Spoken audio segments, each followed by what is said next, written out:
Hello there everyone and welcome to a new review on the project, and today we're looking at another very talked about effect, and that is IceBerg by MindFX and Daniel Johnson. I believe is his name. Yes, by Daniel Johnson.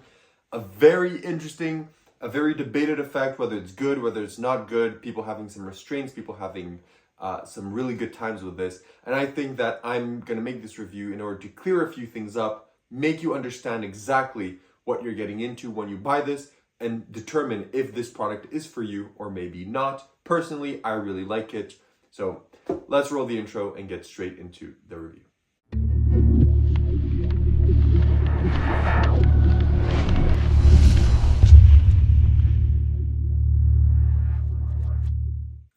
Great, so you decide to stick around, which means you want to learn more about IceBerg. So what is IceBerg? IceBerg is marketed as an any card at any number without a deck of cards, any card, any number, using only one card.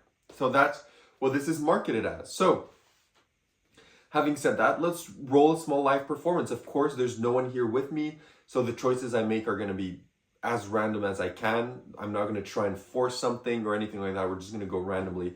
But the way that I would perform it, instead of having a folded card, I'd have this envelope, and I would tell the spectator, can you please place out your hand flat? Can you just hold this in your hand just like so and leave it there, because there's a card in there that we're going to come to in a moment. So what I have there inside is a prediction, and the prediction has two pieces of information on it that we're going to try and see if you can get. So the first thing, it has a playing card, and I don't want you to think of the first playing card that pops in your head. We're going to make this in stages. First, every playing card has a suit. So club, heart, spade, and diamond. Are you familiar with them? Yes. Which one would you want? Do you want the club, the heart, the spade, or the diamond? Fully free choice, up to you. Which one would you like? Let's say they say hearts. Perfect. So hearts.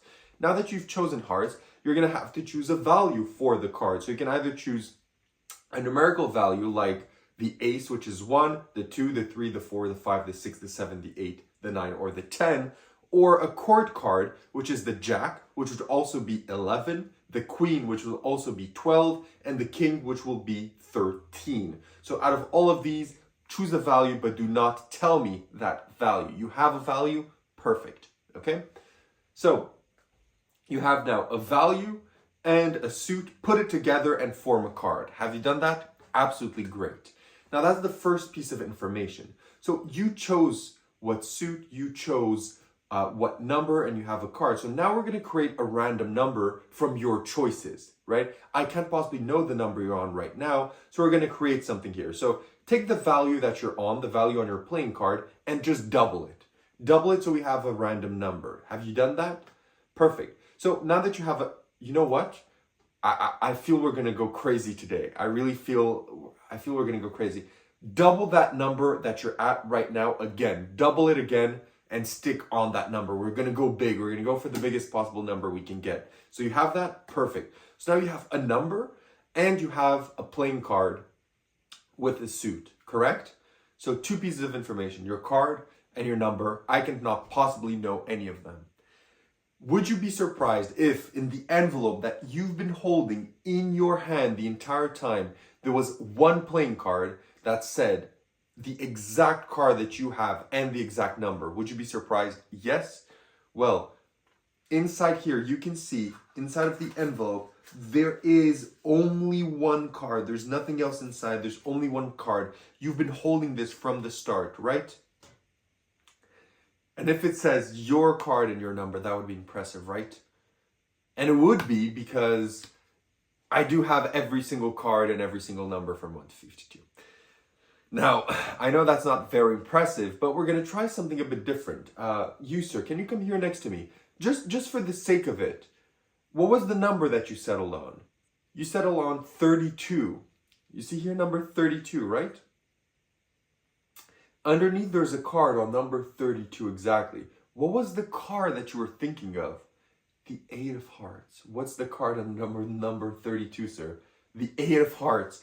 So even though there's every card and every number, your 8 of hearts is exactly at number 32.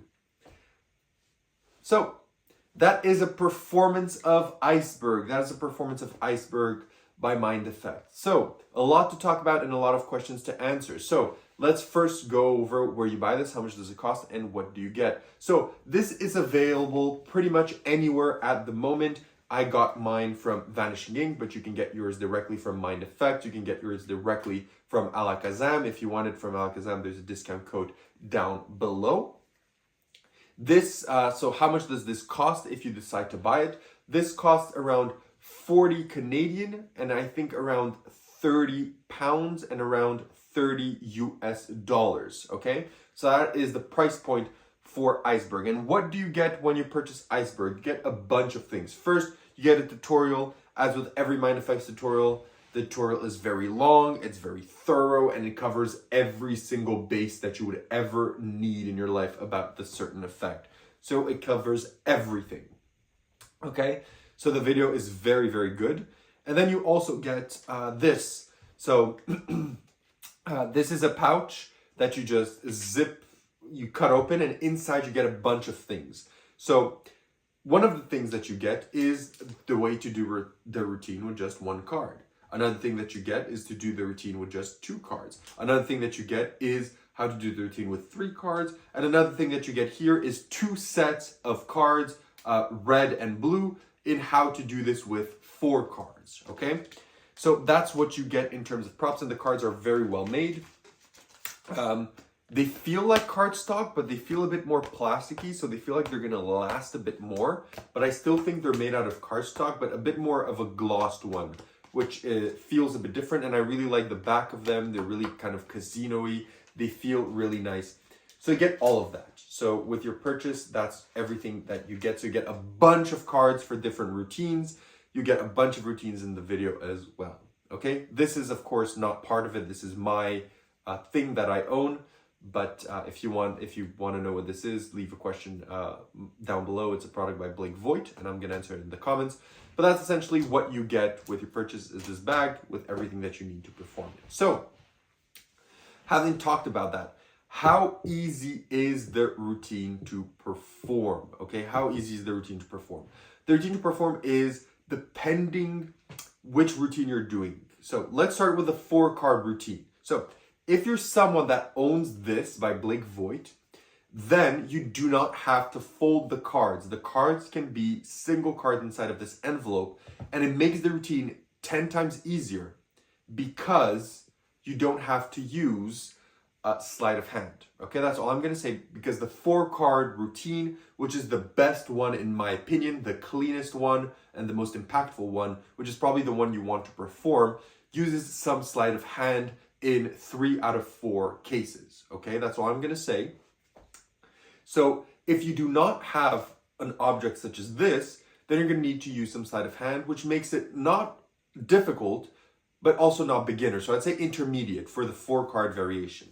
However, if you own something like this, it makes it easier than the simplest trick in the history of mankind, okay? Because there's no forcing here. It can thoroughly be any card that is chosen, okay? So any card that is chosen is going to be chosen, and the number, I don't want to speak on that too much. I do know that some people kind of get it, how that works, and it's kind of obvious, right, of how that works, so I won't go into that too much.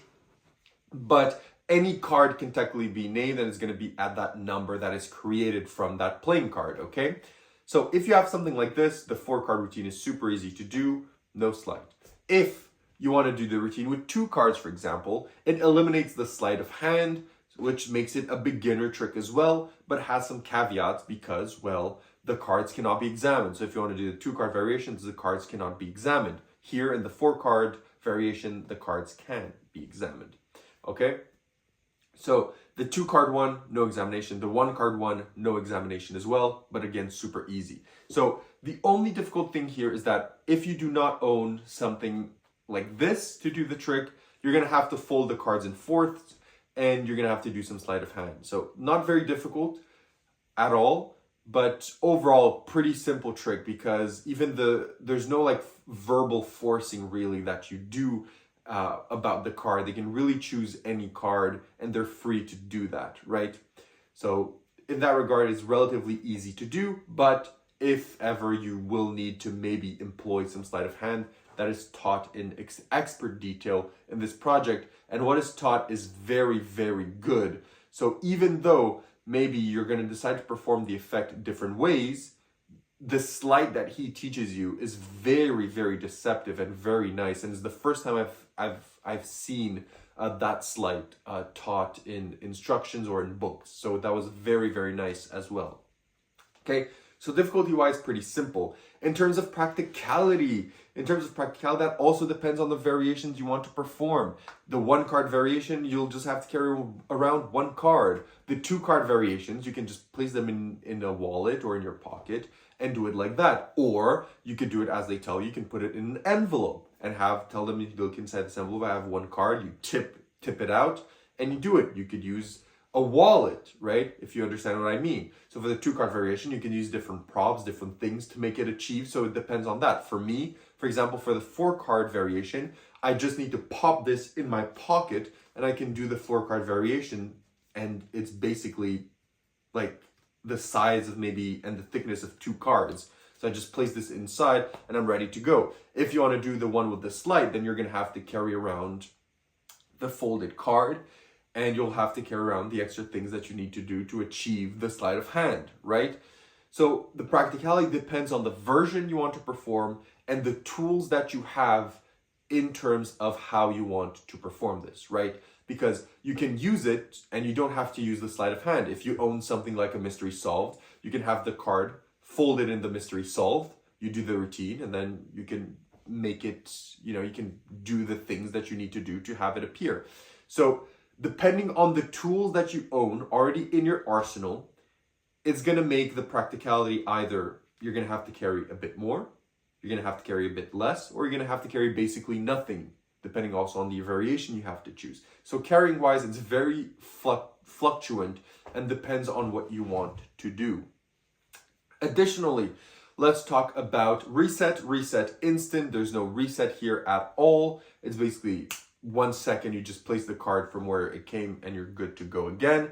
In terms of angles, it can be done depending again on the tools that you want and the variation that you want. It can be done from a 180 to a 360. For example, my variation can be done 360, no issues on that whatsoever. But some other ones are limited to a 180, or maybe depending on how you handle the cards, can be a 360 as well. So you have to take that in mind as well. So 180 to 360, depending on the tools and the moves that you use. In terms of inspectability, as I mentioned again, some of the routines are inspectable. For example, the 4-card one, the card is inspectable, but the 2-card one is not inspectable. So again, very modular in that regard as well. Do you want it to be inspectable? Do you want it to be super easy, etc.? Depending on the version and the tools that you use, it can be inspected, while in some others it can not, okay? So that's pretty much covering all the bases for practicality. The thing that I want to mention as well is kind of this thing that a lot of people have where they're like, oh, it's super easy, I understand how this works. And I've had a spectator say, okay, see, this works like this, like this, like this. But then I told them, for example, okay, but what if you named, because they named the 4 of diamonds. They're like, oh, but this makes sense, right? Because if I would have named this, see, the card is here where it's supposed to be. But I said, but, what if you name the 4 of spades? And then he was like, oh, but then the 4 of spades should be, oh, that doesn't work, right? So by giving the card away to inspect, people may think that they understand, but then when you tell them, but what if you would have named that card? There was only 1 envelope in your hand and you've been holding it the entire time, or there was only 1 card in front of you the entire time. What would have happened if you named that card? And then they're going to be like, oh, right. And you can downplay that. So I feel a lot of people that are like, oh, this is too easy for me. I understand how it works, blah, blah, blah. I think, yes, you understand. But if you were to see this live performed to you, you'd maybe be like, okay. But then when he gives you the card, you'd be like, okay, my suspicions are confirmed. But then you would think to yourself, what if I named another card? And you're going to think, right, because you're a magician, you're going to think, oh, maybe he did this, that, because it's available to you, right? That knowledge is available to you. But a spectator is not going to be like, oh, he for sure did this with this utility device, with this move paired with that. The spectator doesn't have that knowledge, so he's just going to be like, oh, right, there was only one card, right? So I think it's unfair to downplay this effect because you know how it works as a magician, or you have an idea and think that everyone is going to know, right, how this works. So I've performed this, and yes, I had some spectators tell me that, oh yeah, by doing this, this should work. Oh, and it does work with this card, this card, this card. But then when I told them, but you could have named anything, right? What if you would name this card? Then it would be different, right? So I really did want to go in this small tangent to mention that, because I feel it's a point that people are going to comment down below, and I've seen people comment in a lot of videos for this effect, that it's not really a problem depending on how you handle it. So having said this, where would you perform this? So this can be performed, I'd say, of course, since it's made to be kind of an EDC, you're not going to go on stage and perform this, right? You can get away maybe with it, but I think having a deck of cards or a jumbo deck of cards is better for stage, for parlor, or for cabaret. You can get away with this in those settings as well, but I do think this plays much better in a close-up setting. So for example, if you do this table hopping, great, because the outcome is different at every single table, right? It's going to be different outcomes, super easy to do, different cards named, right? It's going to work. So every table is going to be different. It's going to be workhorse. It's instantly resettable. So you can do this from table hopping. You can do this cocktail. You can do this impromptu. For example, if you're at a coffee shop or something and you have your trick with you, on you, for example, for me especially, I just love that I can just have everything in this envelope, put it in my wallet, and have it ready to go at a moment's notice, right? That's incredible for me. So anything kind of a bit more close up, you can get away with it. But again, I do see how you could have this play out for a bigger crowd. Let's say in a parlor show, I could have, for example, this envelope with a paper clip holding on just like that, or holding from the ceiling, and then I do the trick and I say there was one envelope here, right? From the start, empty hands, boom. I open the envelope, I show everyone there's only one card. Sir, can you hold on the card? Can you read whatever, right? So you can play it out for a bigger event as well if you so wish, but I do think this is better for like a close-up one-on-one type effect, for me at least. So having said all of this, let's go into the positives and negatives of IceBerg. So what are the negatives of IceBerg? There's only one that I think a lot of people have pointed out and have mentioned, is the fact that some people may piece out the way that the effect is done, because it makes sense, right? It makes sense for some people, though they're more inclined mathematically, maybe they're going to understand it quickly. But I do think that if you do what I mentioned and tell them, but what if you named that card or that card or that card? How would that would have worked, right? So yes, it's going to work for a few cards, but not for any card in the deck. So yes, it could downplay your effect a bit, but I do think it's a way out. So I do know for some people that's a big negative and something they want to keep in mind. And I do want to mention it as a negative as well. But I did find for myself that I found ways out of it, at least for me, to still make the effect play really well, even if the spectator maybe caught on to a few things. Apart from that, I don't really see any negatives. What are the positives here? One, you get a ton of variations and ways to do this. Like, you're not, as you see, right? This is my way that I like to perform it. I like to perform it like this, but Daniel Johnson likes to perform it with a folded card that he places on the table from the start. And then when he unveils it and he gives it to the spectator, that's how he likes to do it. Some people I've seen online like the 2-card variation with an envelope, a single envelope. Any card is named, they tip the card out and they show. Some people like that. Some people maybe like the 1-card version. So I like that it's so modular and it's so kind of, it can be fixed to your preferences and your needs, okay? So that's very, very nice in terms of that. 2, you get a bunch of things in your package. So as I mentioned, you get a ton of cards, you get replacements, you get all the cards needed. The instructions are great. The routine is easy to do. I do think that the routine can be fooling to some people, and it's also a very fun, streamlined effect. It's also very easy to carry around. It can be done table hopping, table to table, because any card can be named, so the outcomes can be different.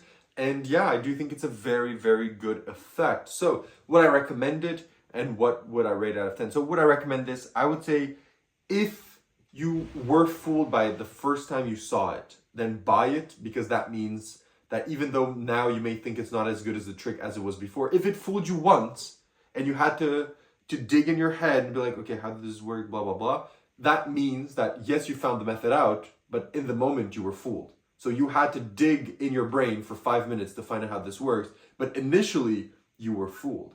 So if you were fooled, think about the spectator that literally is just out there at a wedding having fun, and you do this to them. He's not going to start and go like for 5 minutes ruin his wedding and be like, okay, how did this magic guy do this? Right? Some spectators may do that, but some may not. So if you were fooled by this, or if you enjoy what this effect offers, even though you know there are some limitations, I'd say buy it. You will not be disappointed on it. I'm on certain Facebook groups and certain groups where I've seen people talk about buying this, and I've not seen anyone not enjoy it. So anyone that I've seen not enjoy it are people that have not actually bought the effect personally. So yeah, so that's a bit telling. But yes, I would recommend it. I think it's a good effect. I do think, as well as I mentioned, again, that it does have some limitations. So it's not a perfect effect. It's not the end all holy grail of ACANs, but it is very good. And I'm going to rate it an 8.5 on 10. It's a very good effect. I'm going to carry it around with me. I'm going to perform it. It's nice. So yeah, that's all I have to say. If ever you have any questions, leave them down below. Leave a comment. If not, like, subscribe. And yeah, I'll see you all in my next video. Have a good one, and bye-bye.